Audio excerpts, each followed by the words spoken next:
యోహాను గారు రాసిన సువార్త 6వ అధ్యాయము 27వ వచనం.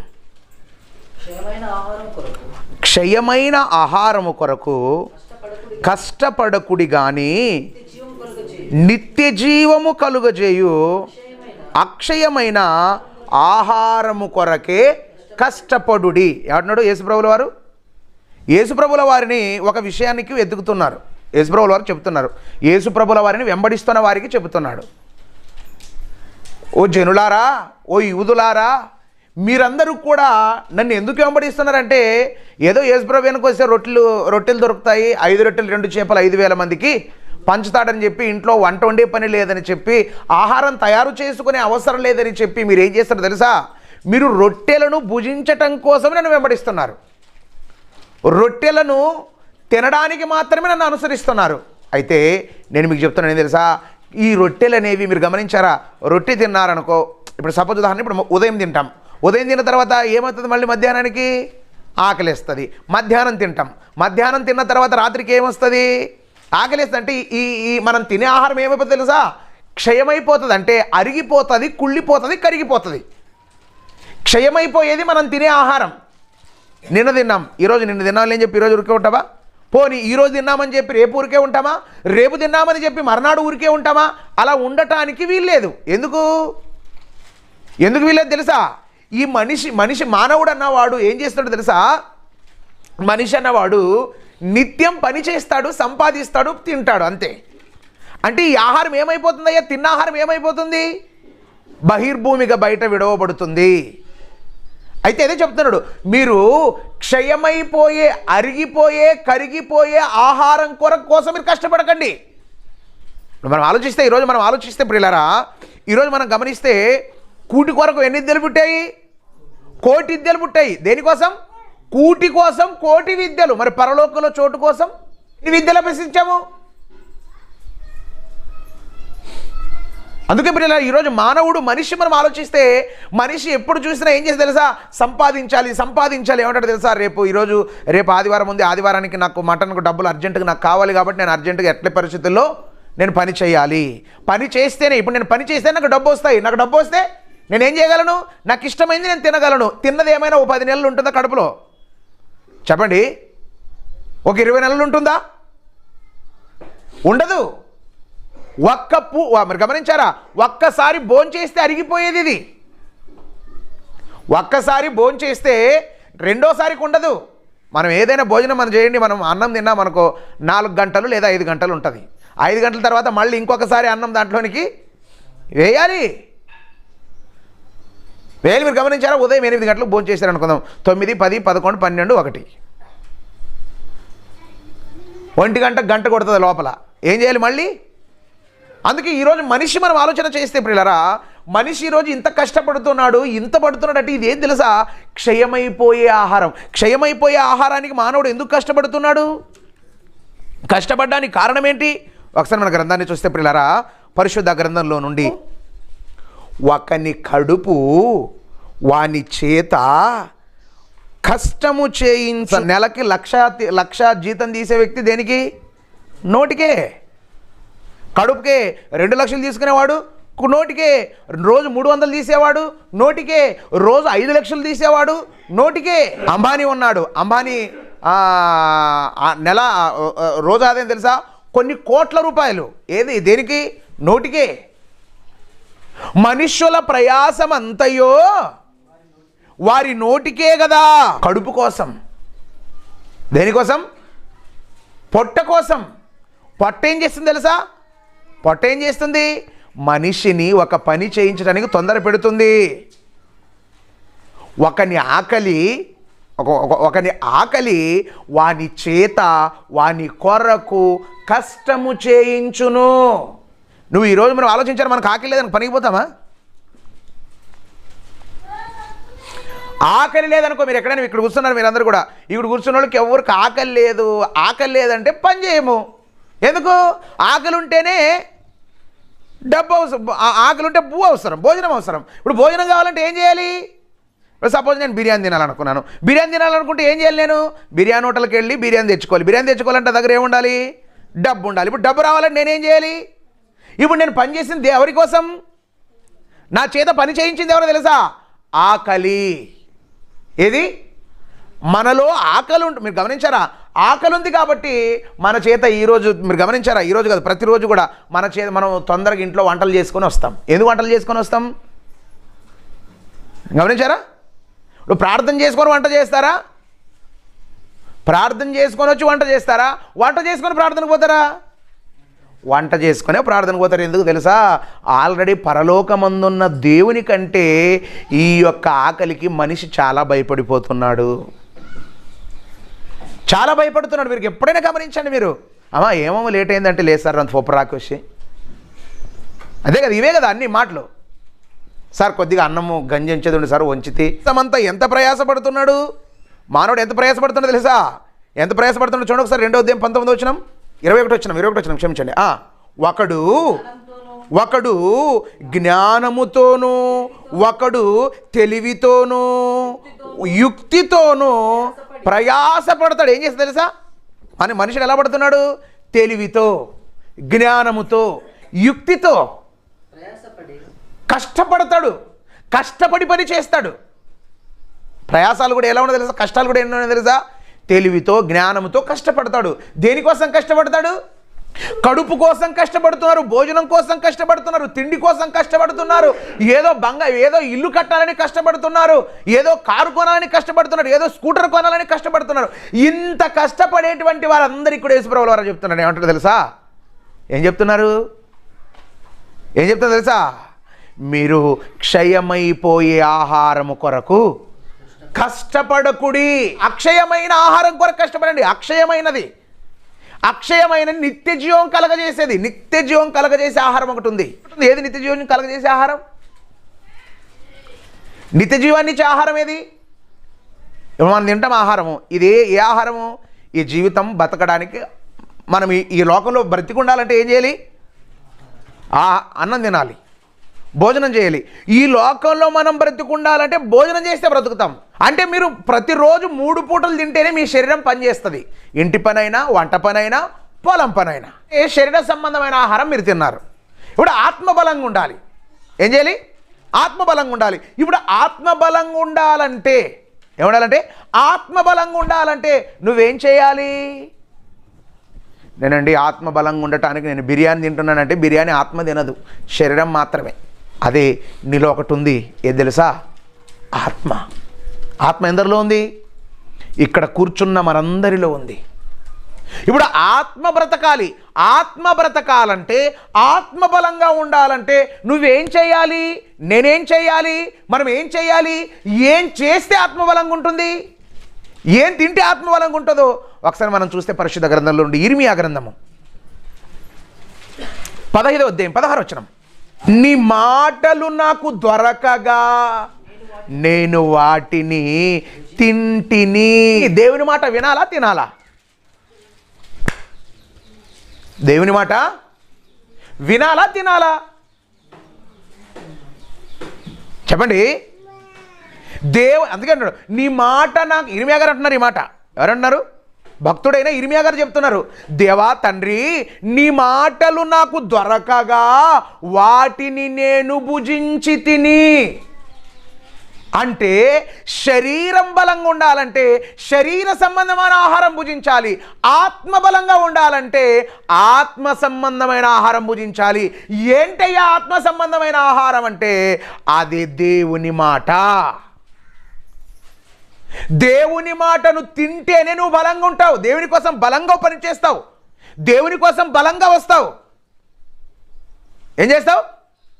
నువ్వు దేవుని కోసం బలంగా నిలబడాలంటే, దేవుని కోసం నువ్వు బలంగా నిలబడాలంటే నువ్వు దేవుని బలమైన మాటను నువ్వు తినాలి. ఇర్మియా గారు మాత్రమే కాదు, చూడండి హెజ్కేల్ గ్రంథము 3వ అధ్యాయం 1వ వచనం. నరపుత్రుడా నీకు కనబడిన దానిని భక్షించుము. ఈ గ్రంథమును భక్షించి ఇశ్రాయేలీయుల యొద్దకు పోయి వారికి ప్రకటన చేయుము.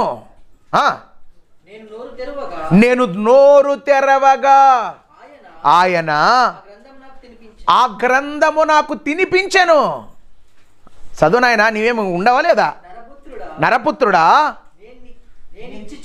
నేను ఇచ్చుచున్న ఈ గ్రంథమును ఆహారంగా తీసుకొనుము, దానితో నీ కడుపు నింపుకో.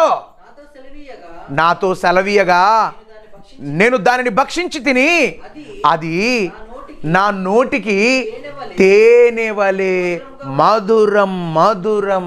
గారితో దేవుడు చెప్పాడు, ఒరే నాయనా హెజ్కేలు, నువ్వు ఈ గ్రంథాన్ని తీసుకొని తిను. దేని? ఈ గ్రంథాన్ని నువ్వు తీసుకొని తిను, ఈ పుస్తకాన్ని తీసుకొని తినంటే ఆ పుస్తకాన్ని తీసుకొని ఏం చేశారు తెలుసా? హెజ్కేలు గారు ఏం చేశారు? తిన్నారు. మరి తిన్న తర్వాత ఏం చేయాలి చెప్పండి? తిన్న తర్వాత ఏం చేయాలి? మీరు తిన్నారు, తిన్న తర్వాత ఎక్కడ పోతారు? తిని తరగాలంటే ఎక్కడికి వెళ్తారు మీరు? పనికి పోతారు. ఏ పని? ఏదో ఒక పని, బట్టలు పిండే పనో, లేకపోతే పొలం పని, లేకపోతే ఏం చేస్తామో బట్టలు ఉతికే పనో, లేకపోతే ఎవరితోనో మాటలు చెప్పే పనో, అది ఒక పనే. ఏదో ఒక పని చేస్తాం, ఎందుకంటే తినదరగాలి. తిన్నదరిగేంత వరకు ఏదో పని చేస్తాం. అదేవిధంగా దేవుని మాటలను కూడా మనం భుజిస్తాం. ఏం చేస్తున్నాడు హెజ్కేలు గారు? హెజ్కేలు గారితో ఇదిగో నాయన హెజ్కేలు, నీ గ్రంథపు మాటలను తీసుకుని తిను అన్నాడు. ఆయన ఏం చేశాడు? తిన్నాడు. తిన్న తర్వాత ఏం చేయాలి? నువ్వు తిన్న మాటలను బయటికి వెళ్ళి ప్రకటించు. నువ్వు తిన్నదాని గురించి చెప్తావు కదా. ఈరోజు మా ఇంట్లో చికెన్ చేసాం, ఈరోజు మా ఇంట్లో సొరకాయ చేసాం, ఈరోజు మా ఇంట్లో బీరకాయ చేసాం, ఈరోజు మా ఇంట్లో చపాతి చేసాం, ఈరోజు మా ఇంట్లో రొట్టె చేసాం, ఈరోజు మా ఇంట్లో భక్షాలు చేసాం, ఈరోజు చెప్తారా? ఇప్పుడు మీరు తిన్నది చెప్తారు, శరీరానికి తిన్నది చెప్తారు. అదేవిధంగా ఆత్మకు తిన్నది కూడా, ఆత్మ సంబంధమైన ఆహారం గురించి కూడా చెప్పాలి. ఈ గ్రంథవాక్యములను గురించి చెప్పాలి. నీకు ఇంత తేనె ఇచ్చారనుకో, దాంట్లో సగం తీసి ఒక చిన్న డబ్బాలో కానీ ఒక కవర్లో కానీ పెట్టుకొని ఇంటికి వస్తాం. ఎందుకు తెలుసా? ఈ తేనె నా కుటుంబపు వాళ్ళు కూడా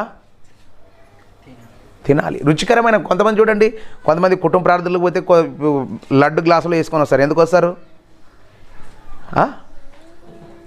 వస్తారు చెప్పండి? మా ఇంట్లో వాళ్ళు కూడా తినాలి. పిల్లలు ఒక బిర్యానీ ఇంట్లో వాళ్ళందరూ తినాలంటావు, ఒక భక్షాలు ఇంట్లో వాళ్ళందరూ తినాలంటావు, ఒక మంచి రుచికరమైన భోజనం ఇంట్లో వాళ్ళందరూ తినాలనుకుంటావా? అదే దేవుని వాక్యం ఇంట్లో వాళ్ళందరూ తినాలనుకుంటావా? చెప్పండి. శరీరానికి సంబంధించిన వంట మాత్రం అందరు తినాలి. అందరు కలిసి కట్టుకు పోయి భోజనం చేసుకొని వస్తారా ప్రార్థనకైతే? చెప్పండి.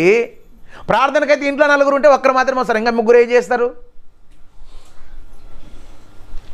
మీరు కష్టపడుతున్నారు, మీరు ఇష్టపడుతున్నారు క్షయమైపోయే ఆహారం గురించి మాత్రమే. నిత్య జీవము కలుగజేయ అక్షయమైన ఆహారం కొరకు ఎక్కడ కష్టపడుతున్నారు చెప్పండి? కష్టపడేవారు ఉన్నారా? నిత్య జీవం కలుగజేస్తుంది అక్షయమైన ఆహారం. వాక్యం అనే ఆహారం అనేది దేని కలుగజేస్తుంది తెలుసా? నిత్య జీవం. అక్షయమైన ఆహారం కొరకు ఎవడు కష్టపడడం లేదు. ప్రతిరోజు మీరు రండి, మీకు పరలోకంకి తీసుకొని వెళ్ళే భోజనం పెడతాం, రండి. ఏది? మీకు పరలోకానికి తీసుకొని వెళ్ళే ఆహారాన్ని ఇస్తాం, రండి. మీరు ధరించుకున్న శరీరము తన విషయములో ఎప్పుడు రాజీ పడదు. ఎందుకు? తనకు అన్ని కావాలి. మంచి బండి కావాలి, మంచి కారు కావాలి, మంచి షూస్ కావాలి, మంచి డ్రెస్ కావాలి, మంచి కళ్ళద్దాలు కావాలి, అన్ని మంచివి కావాలి. తన విషయంలో రాజీ పడదు. అది ఆత్మ అయితే శరీర సంబంధమైన ఇష్టాలను నెరవేర్చడానికి ఆత్మను మనం ఏం చేసింది తెలుసా? నిర్లక్ష్యం చేశాం. నాలో ఆత్మ అనేది ఒకటి ఉంది. ఈ ఆత్మ అనేది బ్రతకాలి. నా శరీరం బ్రతకాలంటే రోజుకు 3 పూట్లు, నా ఆత్మ బ్రతకాలంటే రోజుకు ఎన్ని పూట్లు వాక్యాన్ని పెడుతున్నా, ఎన్ని పూట్లు వాక్యం అనే ఆహారాన్ని నేను ఇస్తున్నా అన్నది ప్రశ్నించుకోవడం లేదు. అందుకే ఈరోజు మనం అంతా లేట్ చేస్తున్నాం. ఎందుకు తెలుసా? చెప్పండి. కేజీలకు పత్తి ఏరియాకి ఎన్ని గంటలకు పోతారు ఉషనే? ఇక్కడికి 7:30 అంటే ఇప్పుడు అది గొప్పదే, ఇది గొప్పదే? చెప్పండి, ఏది గొప్పది? మీరు గమనించారు, మీరు ఎప్పుడో మీరు గమనించారు, శరీరం తన పని విషయంలో ముందు ఉంటుంది, దేవుని పని విషయంలో వెనకాల ఉంటుంది. మన ఆత్మలు అనేవి శరీరానికి బెండ్ అయిపోయాయి, శరీరానికి బానిసలైపోయాయి, శరీరానికి దాసులైపోయాయి. తిండికి ముందుంటాం. ఏది? శరీర సంబంధమైన భోజనానికి ముందుంటాం. హెజ్కేలు గారు భుజించారు, ఇర్మియా గారు భుజించారు. ఎజ్కేలు గారు, ఇర్మియా గారు తిన్నారు. నీ మాటలు నాకు దొరకగా నేను ఏం చేసాను తెలుసా, మేమేం చేసాం తెలుసా, వాటిని మేము తిన్నాము. యోహాను గారు ఏం చేశారట, యోహాను గారు ఒక గ్రంథాన్ని చూస్తున్నాడట, దర్శనంలో ఒక గ్రంథాన్ని చూస్తున్నాడు. ఆ గ్రంథం ఉంది, దేవుని కుడి చేతిలో ఉంది. ఆ గ్రంథం, దేవుని కుడి చేతిలో ఉన్న గ్రంథములో ఏముందో తెలుసుకోవాలి. ఆ గ్రంథములో ఏముందో తెలుసుకోవాలంటే ఆ గ్రంథాన్ని విప్పేటంత శక్తి సామర్థ్యాలు కలిగిన వాడు ఎవడు కూడా లేడు. ఆ గ్రంథాన్ని ఇప్పేవాడు ఎవడు కూడా లేనందువలన ఆ గ్రంథాన్ని ఇప్పేవాడు ఎవడు లేలే అని చెప్పి యోహాను గారు మౌనంగా ఉండిపోలేదు. ఆ గ్రంథమును ఇప్పువాడు ఎవడునూ లేకపోవుట వలన నేను బహుగా ఏడ్చాను. ఆ గ్రంథం ఉంది, ఆ గ్రంథంలో ఏముందో తెలుసుకోవాలి. ఏది ఆ గ్రంథములో ఏముంది, ఆ గ్రంథములో ఏముందో తెలుసుకోవడానికి ఏడ్చాడు. గమనించారా? ఆ గ్రంథములో ఏముందో తెలుసుకోవడానికి ఏడ్చాడు. అయితే ఈ గ్రంథం మీ చేతిలో ఉందా లేదా? ఈ గ్రంథం 66 పుస్తకాలు, ఈ గ్రంథం 66 పుస్తకాల గ్రంథం మీ చేతిలో ఉంది. ఈ గ్రంథములో ఉన్నది నేను తెలుసుకోవాలి, ఏముందో తెలుసుకోవాలి. ఏడ్చిన వాళ్ళు ఎవరైనా ఉన్నారా? ఇక్కడ కూర్చున్న మీలో ఈ గ్రంథములో ఏముందో తెలుసుకోవాలి, ఈ గ్రంథములో ఏముందో తెలుసుకోవాలని, ఈ గ్రంథపు వాక్యమును తెలుసుకోవాలి, ఇంకా ఏముందో తెలుసుకోవాలని చెప్పి ఏడ్చిన వారు ఎవరైనా ఉన్నారా? ఎవరు లేరు. మధ్యాహ్నం భోజనం లేదంటే భోజనం కోసం ఏడ్చేవారు ఉన్నారు. రాత్రికి భోజనం లేదంటే భోజనం కోసం ఏడ్చేవారు ఉన్నారు. ఆదివారం ముక్కలు ఉంచలేదంటే నాకు ముక్కలు లేవు కదని చెప్పి ఏడ్చుకుంటూ తినేవాళ్ళు కొంతమంది ఉన్నారు. ఉన్నారా?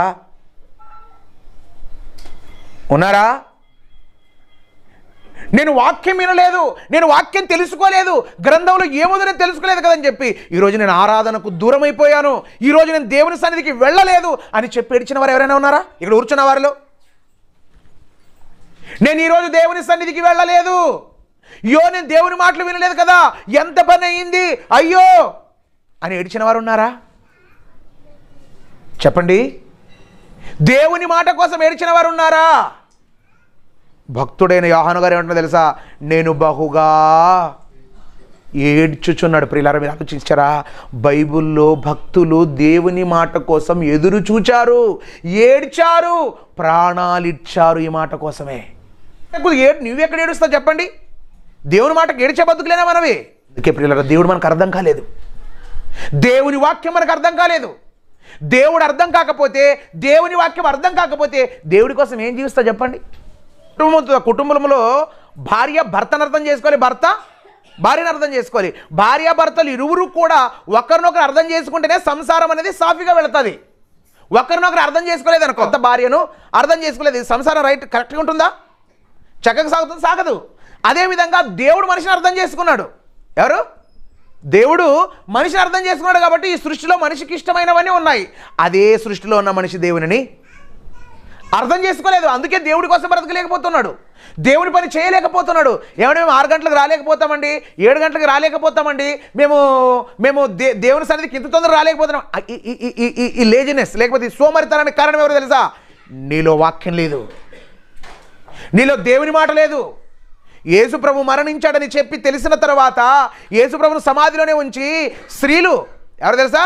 స్త్రీలు పెందల కడనే వేకువనే లేచి ఎక్కడున్నారు తెలుసా? ఎక్కడికి వెళ్ళారు? లేచి సమాధులలోనికి వెళ్ళారు వాళ్ళు, శ్మశానంలోనికి వెళ్ళారు వాళ్ళు.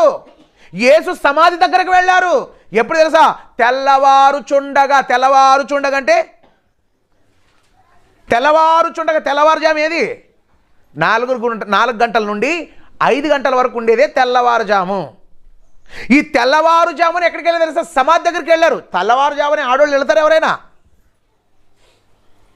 తెల్లవారుజామునే. మనం తెల్లవారుజామున కాదు, తెల్లగైన తర్వాత కూడా రాలేకపోతాం. లేదండి మాకు పనులు కాలేదండి. అప్పుడు కాలంలో ఉన్న స్త్రీలు పనులు లేరా? వాళ్ళు ఏం పనిపాటు లేని వాళ్ళ? భర్తలు లేరా? మీకంటే స్ట్రిక్ట్ వాళ్ళ భర్తలు. మీ భర్తలకు ఏదో వాక్యం అంతా ఇంత తెలుసు, దేవుని మాటలు అంతా ఇంత తెలుసు, దేవుని భయం అంతా ఇంత తెలుసు, కానీ వాళ్ళకి ఏం లేదు. యూదులైన వారు పురుషులు మాత్రమే బయట ఉండాలి, స్త్రీలకు మాత్రం అంత స్వతంత్రత, పర్మిషన్ ఉండదు.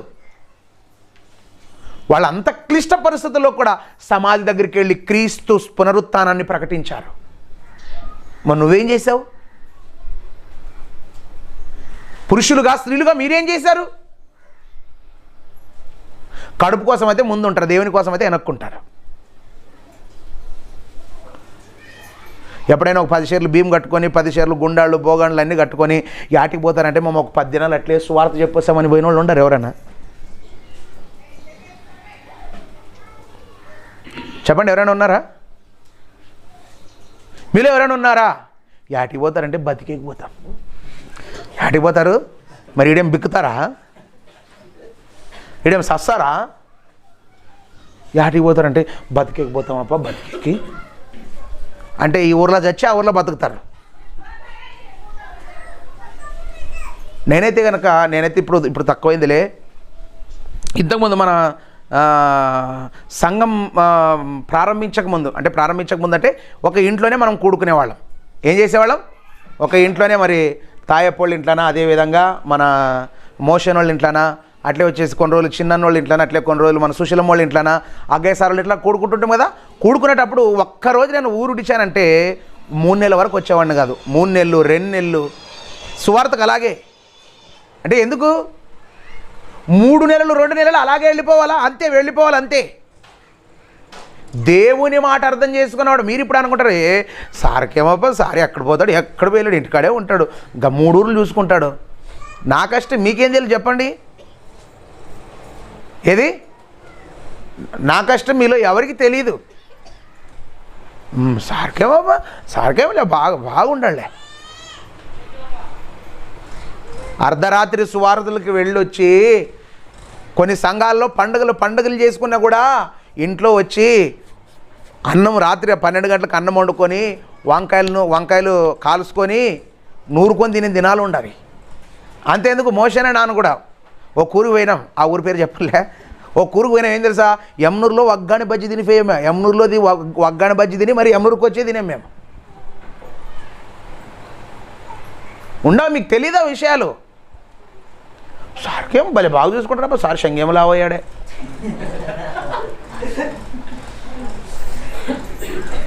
ఇంకొకటి అంటాడు, ఏరే ఊరికి పోతే ఏమంటాడు తెలుసా? సార్ ఈ బ్యాగ్ నిండా దుడ్లే కదా సార్ అంటాడు. అవు అప్ప పట్టి అనుసుకోండి. సేవ అంటే మాటలు కాదు, దేవుని కోసం అంటే బ్రతకడం అంటే మాటలు కాదు, దేవుని పని చేయడం అంటే మాటలు కాదు, దేవుని మార్గంలో నడవటం అంటే మాటలు కాదు, దేవుని కోసం జీవించటం అంటే మాటలు కాదు. ఏమనుకున్నావు దేవుడు అంటే?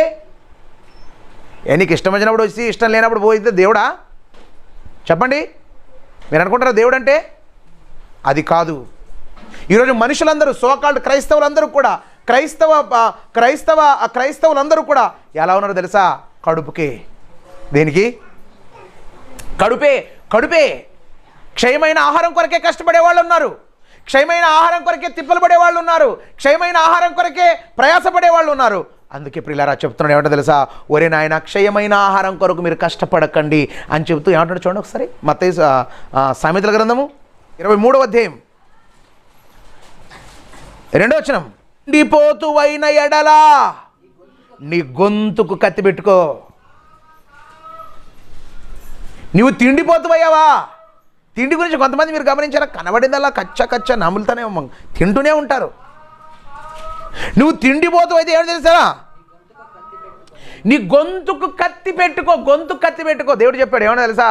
నువ్వు తిండిపోతు అయితే నువ్వు జాగ్రత్త. గొంతుకు ఏం పెట్టుకో? కత్తి అంటే గొంతుకు కత్తి అంటే కత్తి ఏం చేస్తుంది? కత్తి పని ఏమి? కత్తి చేసే పని కట్ చేస్తుంది. ఏం చేస్తుంది? కత్తి పని ఏమి? తిండిపోతు అయినా కత్తి పెట్టుకో. గొంతుకంటే గొంతుకాడ కత్తి పెట్టుకోవడం కాదు. నువ్వు ఎంతైతే తింటావో, నువ్వు 4 ప్లేట్లు తింటావు అనుకో, 2 చాలు ఒక సేవకి. నువ్వు తిండిపోతు అయ్యావా? ఏం చేయాలి? కట్ చేయి సేవకుడు. నెంబర్ 1, తిండిపోతు అనే పేరు రాకూడదు. నెంబర్ 2, నిద్రపోతు అనే పేరు రాకూడదు. నెంబర్ 3, తిరుగుబోతు అనే పేరు రాకూడదు. ఈ 3 ఎప్పటికీ రాకూడదు. ఇప్పుడు తిండిపోతు అయ్యావా? నీ నోటికి నీ గొంతుకు కత్తి పెట్టుకొని దేవుడు చెప్పినా పెట్టుకోలేదానికి నేవనాలు చెప్పండి. మాత్రమే కాదు, ఇంకే సమస్యలు వస్తాయని చూడండి ఒకసారి. సామెతల గ్రంథం 23 అదే అధ్యాయం 21 వచనం. నువ్వు ఎక్కువ తిండిపోతాయేమనుకో, నీ ఇంటికి ఏమొస్తుంది? నువ్వు దరిద్రుడు అవుతావు. దీని మీద మనం గమనించారు. ఈరోజు మనం సేవకులైన వాళ్ళందరూ కూడా చాలామంది ఎక్కువ సేవలో లేకపోవడానికి కారణం ఏంటో తెలుసా? వాళ్ళ దగ్గర ఉన్నటువంటి దేవుడు, మీరు గమనించారా, దేవుడి పనికి ఇచ్చిన సొమ్ము. ఎవరి పనికి ఇచ్చింది ఇది? దేవుడి పనికి ఇచ్చినటువంటి ప్రతి రూపాయిను దేవుడి పనికి వాడు. ఏంటి వాడతారు? విలాసాలకి.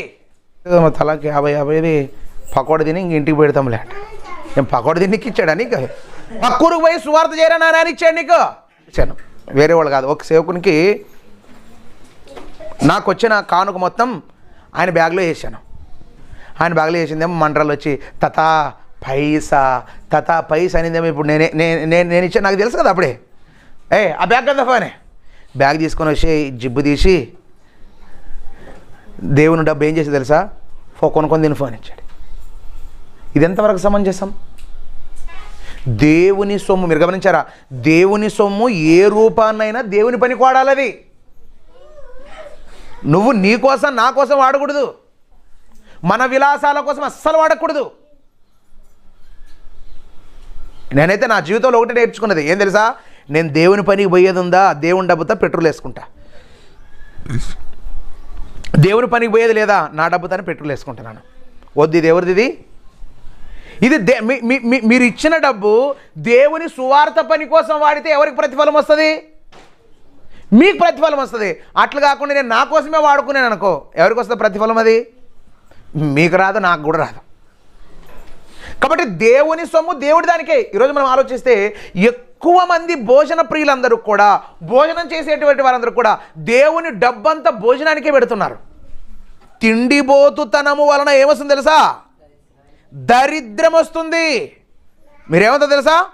దరిద్రులు అయిపోతారు. చింపురి గుడ్డలు వస్తాయి, చినిగిపోయిన బట్టలు వస్తాయి. ఎప్పుడైనా కూడా సేవకుడు ఒక 4 డబ్బులు ఆయన దగ్గర పెట్టుకునే ఉండాలి. ఎందుకంటే ఆరోగ్య సమస్య అయినా రావచ్చు, తన యొక్క సేవకు సంబంధించిన సమస్య అయినా రావచ్చు. ఎప్పుడైనా మీరు గమనించారా? మనం ఎప్పుడైనా ఆలోచిస్తే దేవుని కోసం బ్రతుకుతున్నవారు, దేవుని పని చేస్తున్నవారు, వారి దగ్గర ఎప్పటికీ మనం కొంత సొమ్ము అయితే నిలువ చేయాలి. ఎప్పుడు ఏ దేవుని పని వస్తుందో, ఎప్పుడు ఏ సువార్త పని వస్తుందో, ఎప్పుడు ఏమొస్తుందో. నా మాట వినకపోతే దరిద్రం నీకే వస్తుంది, చింపరి గుడ్డలు నీకే వస్తాయి, నీ కుటుంబం మొత్తం రోడ్డు మీద పడుతుంది. రోడ్డు మీద పడితే ఏమంటుంది తెలుసా? చూసినాడు, ఒరే దేవుడు అనేవాడు చూడురా, దేవుడు దేవుడు దేవుడు అనేవాడు తిరిగాడు, వాడు దేవుడు అని ఏం చేశాడు తెలుసా? ఏం పాలు చేశాడు? రోడ్డు పాలు చేశాడు. అంటాడా అనడా? చెప్పండి. ఎప్పుడైనా దేవుని సేవకుడు మీరు గమనించారు, దేవుని సేవకుడు ఎవరితో అప్పు చేయకూడదు. నేను తిరిగే సేవకుడు 300 పెట్రోల్ వేసుకొని పోయాడు సార్, ఇంకా ఇచ్చలేడు సార్. మనం ఎలా ఉండాలి? అనిందులుగా ఉండాలి, నిందలేని వారుగా ఉండాలి. నువ్వు దాన్ని కట్ చేసావా, నీ దగ్గర కొద్ది ధనం ఉంటుంది. ఆ ధనంతో నువ్వేం చేస్తావు? సేవ చేస్తావు. నువ్వేం చేయగలవు? ఏదైనా ఒక వ్యక్తి వస్తే ఆ వ్యక్తికి మనం సహాయం చేయగలం. కొంతమంది సేవకులు, ఒక సేవకుడు ఇంటికి వచ్చి ప్రార్థన చేసి 100 రూపాయలు కానుక ఇచ్చేయకుండదు. ఇంట్లో చాలా కష్టం ఉంటుంది. ఎందుకంత కష్టం చెప్పండి? ఎందుకంత కష్టం? తిండి కోసం ఈయన ఏం చేయడండి. మీరు సేవకుడు ఏం చేయడు, ఖర్చు పెడితే తిండి కోసం ఖర్చు పెడతాడు. అందుకే ఈ తిండిబోతుతనం వలన అనారోగ్యం వస్తుంది. తిండిబోతుతనం వలన ఆర్థికత కూడా దెబ్బతింటుంది. ఏది? తిండిబోతుతనం వలన ఆర్థికత దెబ్బతింటుంది. తిండిబోతుతనంతో వల్ల ఇంకేం దెబ్బతింటుంది చూడండి ఒకసారి. లూకా సువార్త 21:34 వచనం. లూకా సువార్త మీ హృదయములు ఒకవేళ తిండి వలనను, మత్తు వలనను, ఐహిక విచారముల వలనను మందముగా ఉంది. దేని వల్ల తెలుసా? తిండి తిన్నారు, మందముగా ఉన్నందువలన ఆ దినము అకస్మాత్తుగా మీ మీదకు ఉరి వచ్చినట్లు వస్తుంది. ఏం తెలుసా? ఆత్మీయ జీవితానికి కూడా ప్రమాదమే. పరలోకాన్ని కోల్పోతారు. మండి వలన మత్తు వచ్చిందా? ప్రార్థన లేదు, వాక్యం లేదు, యేసు ప్రభువు లేదు, ఏమీ లేదు. ఇంకొంతమంది చూడండి, కొంతమంది మన దగ్గర దూగులే, నిద్రపోలే. కొంతమంది అయితే వచ్చిందేమో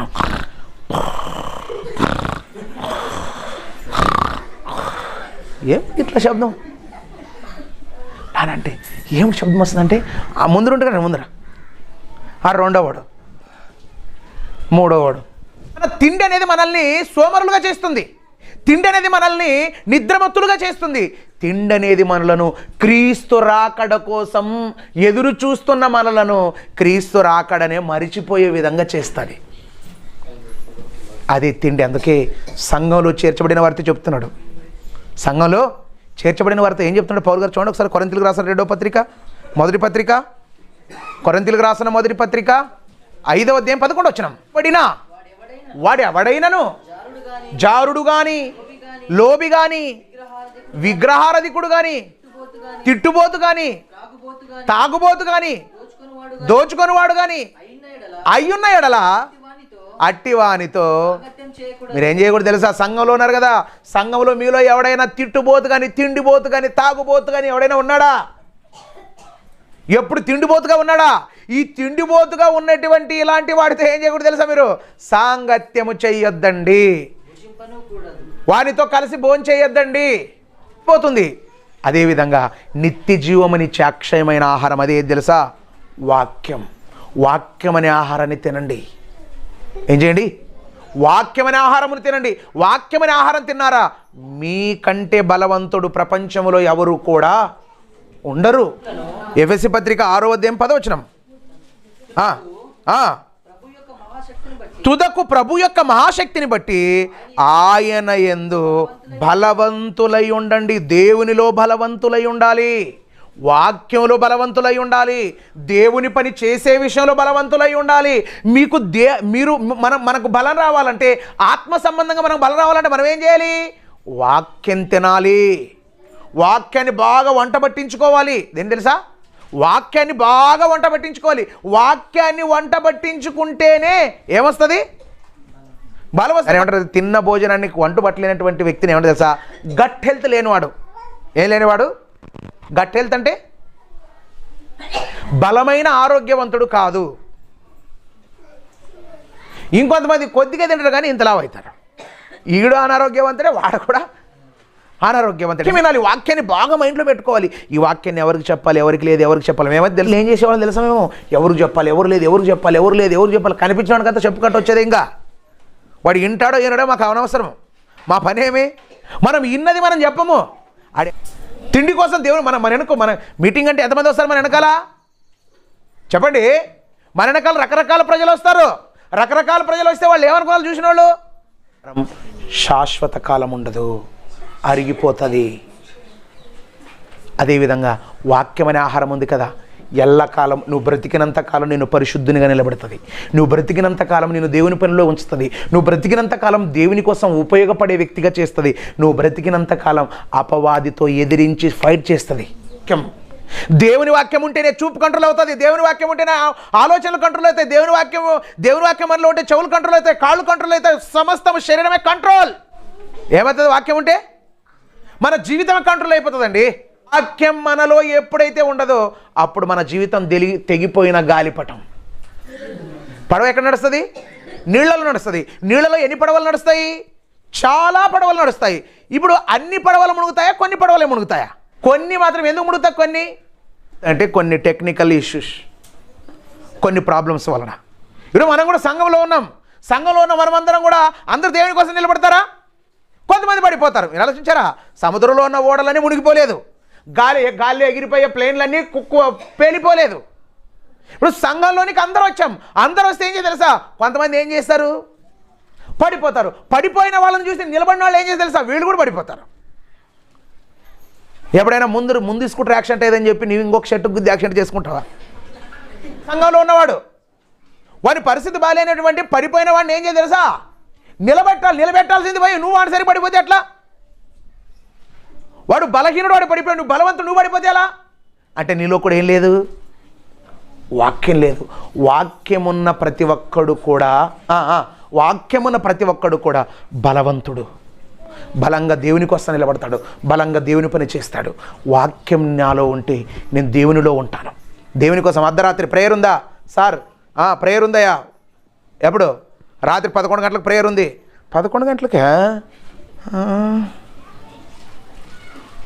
ఏమైనా దేవుని పని ఉందంటే అర్ధరాత్రి కూడా రావాలి. ఉదయమా, మధ్యాహ్నమా, రాత్రి, ఎప్పుడంటే అప్పుడు.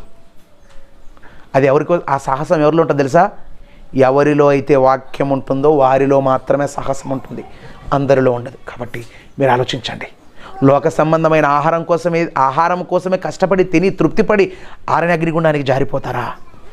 లేదా అక్షయమైన నిత్యజీవం కలగజేసే ఆహారం కోసం కష్టపడి వాక్యం నేర్చుకోవాలి, దేవుని కోసం బ్రతకాలి, దేవుని కోసం నిలబడాలి, నేను నిలబడాలి, ఇంకా అనేకులు నిలబెట్టాలని చెప్పి కష్టపడి ప్రయాసపడి నిలబడి ఆయన నుండి పరలోకం చేరుతారా?